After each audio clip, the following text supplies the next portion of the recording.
Olá, está no ar o Administração em Debate, um programa do Conselho Regional de Administração do Tocantins, em parceria com o Conselho Regional de Administração do Rio de Janeiro. No programa de hoje, você irá assistir a entrevista do administrador Renato Jaime sobre o novo perfil do administrador no Brasil, gerenciamento de projetos e os desafios que a gestão do tempo apresenta para os gestores. Já Luciana Ramada, coordenadora do IBAM, fala sobre etiquetagem de eficiência energética nas edificações. Confira agora.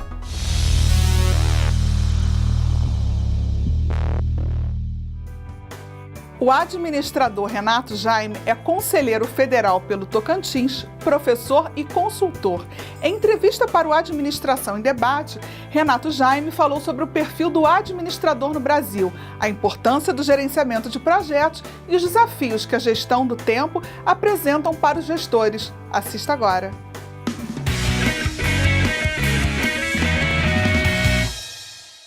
Nós vamos conversar hoje com o conselheiro federal e administrador Renato Jaime, que além disso ainda é empresário e professor. Tudo bem? Tudo bem, Kátia. Seja muito bem-vindo. Obrigado, prazer. Queria que você falasse um pouquinho pra gente como é que você vê hoje o perfil do administrador. Nós sabemos que as organizações têm mudado, o cenário muda, as empresas mudam e, obviamente, novas habilidades, novas competências vêm sendo exigidas dos profissionais da administração, especialmente os administradores, os tecnólogos também. E esse profissional ele tem que estar muito preparado para atender essas demandas das organizações, que eu diria que eles têm que buscar um mecanismo de entender qual é o momento das organizações, o que essas empresas precisam, porque o cenário é competitivo, as empresas mudam, elas passam por transformações. E isso a gente tem percebido ao longo do tempo, da história da administração, da história do perfil do administrador, que novas competências vêm sendo demandadas. A grande preocupação que a gente tem, e principalmente isso é uma pauta que a gente discute bastante no Conselho Federal, é como dizer a esses administradores que estão se formando, dizer às instituições de ensino, que são as entidades formadoras, o que esse profissional precisa aprender para ter um nível de empregabilidade cada vez maior. E é isso que é que daria assim, uma discussão bastante interessante, porque essas competências mudam, né? Por exemplo, uma das áreas que é uma demanda muito grande é de profissionais com conhecimento em gerenciamento de projetos, que eu diria que talvez seja uma grande oportunidade hoje que tem surgido para os administradores, que se esse profissional não busca se posicionar, não busca conhecimento, não busca entender o que é isso, ele acaba ficando fora do mercado de trabalho. Como a gente não tem só administrador assistindo, a gente tem estudante também. Explica pra gente um pouco do que é gerenciamento de projetos. Gerenciamento de projetos é uma ferramenta, uma técnica, não só apenas da elaboração de projetos. Durante muito tempo as pessoas confundiram isso. Achava que o seguinte, gerenciar essa questão de projetos, as empresas trabalham com projetos, então elas precisam de pessoas, primeiro, para escrever esses projetos, então é uma habilidade da comunicação escrita que o administrador tem que ter, ele tem que saber escrever, e principalmente do gerenciamento de projetos, que é depois que você tem um projeto iniciado, algumas etapas que são obrigatórias. Então o PMI, que é uma certificação específica para gerenciamento de projetos, ou seja, são técnicos que passam por uma avaliação e recebem um credenciamento de que são pessoas habilitadas a gerenciar projetos, que envolve algumas fases. Dentre elas, por exemplo, uma das mais importantes é a definição de escopo de projeto, ou seja, para que é que eu estou desenvolvendo esse projeto. E a gente percebe aí em várias pesquisas que são feitas em organizações que atuam com gerenciamento de projetos, a gente percebe que existem muitas falhas na execução dos projetos porque não houve uma definição, não houve uma lapidação do escopo do projeto, ou seja, o que é o projeto. As pessoas se confundem no meio, no final do projeto e não sabem exatamente o que elas querem. Em outras palavras, o que eu quero dizer?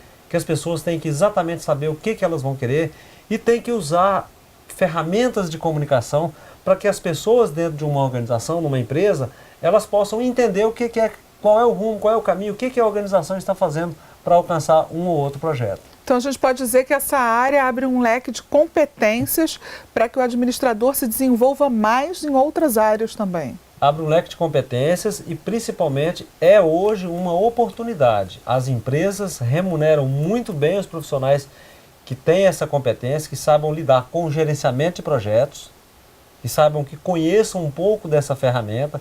E aí eu diria que essa carreira de atuação, ela tem que ser construída ao longo do tempo da formação. Então, principalmente vocês, estudantes universitários que estão às vezes surge muito aquela dúvida, né? O que eu vou ser, que área que eu vou atuar, a administração é muito ampla, eu vou para finanças, vou para marketing, vou para RH.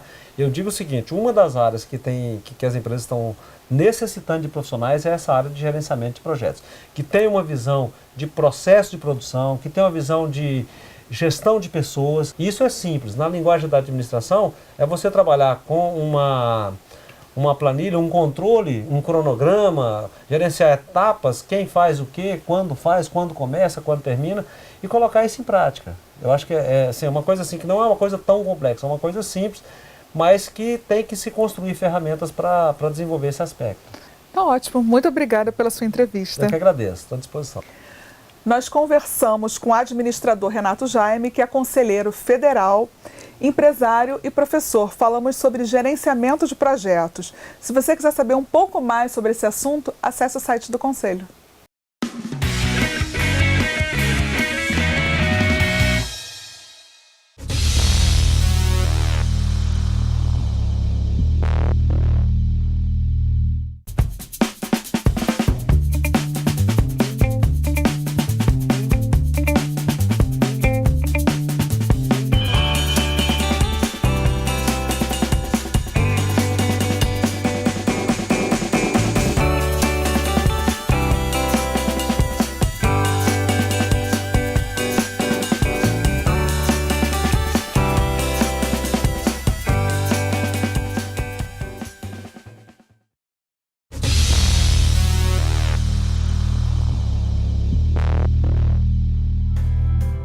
Atualmente, o Instituto Brasileiro de Administração Municipal disponibiliza um curso para gestores sobre etiquetagem de eficiência energética em edificações. Esse curso visa a lei federal que determina índices de consumo para os imóveis residenciais e comerciais, conforme explicou para o Administração em Debate a coordenadora de projetos sobre eficiência energética do Instituto, Luciana Amada. Veja agora.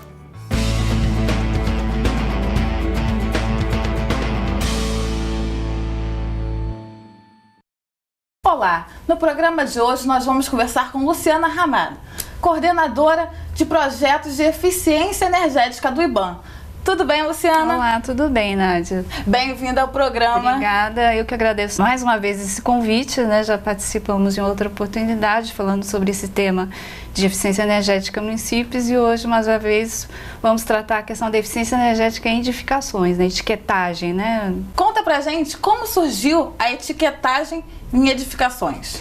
Bom, Nádia, isso na verdade assim, a etiquetagem de edificações, ela fez parte de um conjunto de ações que eu acho que todos se lembram. Em 2001 ocorreu aquela falta de fornecimento de energia elétrica, né, que nós falamos da crise do apagão. Então, a partir de então, o governo federal ele determinou várias ações e uma delas foi a instituição da Lei 10.295, que é a famosa para o setor energético, foi um marco, que é a lei que determinou o Programa Nacional de Conservação de Energia, né? Então, a lei, ela, entre outras intenções, ela determina que no país sejam determinadas, né, eficiências, né, índices eficientes de consumo para equipamentos, edificações e máquinas, né? Então, por meio do decreto 4.295, isso foi determinado, né, que o Procel, a Eletrobras, elas desenvolvessem esses indicadores. Então, especificamente na parte de edificações, foi criado um grupo técnico responsável por criar esse regulamento, né, que determinava esses índices, e uma secretaria técnica subordinada ao Procel.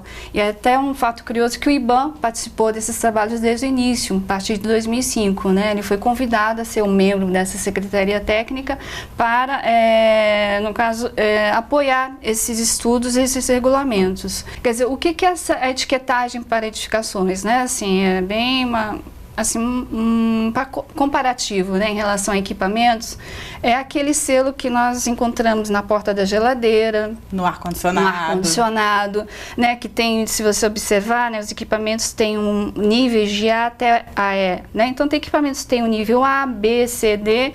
Para edificações é a mesma, como vou dizer assim, é a mesma etiqueta, só que voltada para edificações, né, que tem índices, regulamentos próprios. Então, assim, para o consumidor, né, a dona de casa, o que ela normalmente encontra, né, que é muito próximo, né, assim, que ela percebe são os equipamentos. Então, quer dizer, todos os equipamentos, máquinas e etiquetagem, a etiquetagem surgiu a partir desse fato do apagão e um movimento que já tem mais de 10 anos, né? Uhum. Luciana, por que a etiquetagem é importante para o gestor público e para os proprietários de edificações? Bem, como o equipamento, né, etiquetagem para equipamentos, ele tem o objetivo de informar o consumidor que aquele equipamento, ele consome menos energia, mas oferece o mesmo rendimento, né, que seja, né, congelar o alimento e tudo mais. Então, esse é o objetivo, que era nível, né, A, B, C, D, isso quer dizer que ele consome menos mas oferta o mesmo rendimento. Então, a edificação é importante, assim, quando você etiqueta uma edificação para o consumidor, o morador, ou a pessoa que vai trabalhar naquela edificação, isso quer dizer que aquela edificação consome menos energia, né, assim, que ela oferece as mesmas condições que um edifício, né, comparativo, né, mas que tem mas tenha mais eficiência, né, se comparada a uma que não tenha. Por exemplo, assim, o objetivo mais claro, né, por que etiquetar uma edificação? Porque as edificações elas ao longo de mais ou menos 5 anos para cá, no cenário do Brasil, né, do consumo total de energia elétrica do Brasil, ela vem apresentando um crescimento de 4% ao ano. E a empresa de pesquisas energéticas do Ministério de Minas e Energia, ela vem apontando nos seus estudos, nos seus balanços energéticos nacionais, que o segmento residencial de edificações, ela vem se equiparando com a indústria do consumo, né? Assim, a indústria hoje consome do consumo total de energia 44% e edificações 48%. É muito alto. É muito, quer dizer, para o setor energético, a indústria sempre foi o maior consumidor, mas de uns 5 anos para cá a edificação está quase que, assim, já passou e já é o maior consumidor. Então, quer dizer, a importância da etiquetagem de edificações também é por esse lado, né?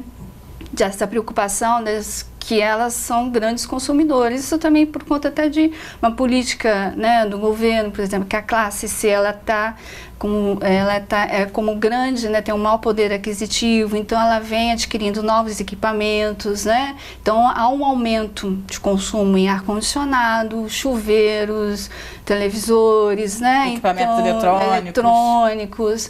Então, por isso da importância, além da etiquetagem de equipamentos, da edificação.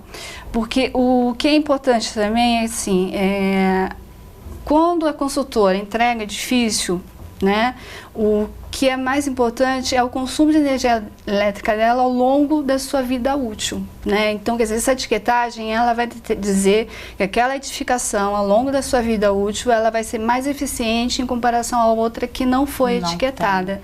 Ficamos por aqui. Não deixe de acessar o site da Web Rádio e da Web TV CRA. Até mais!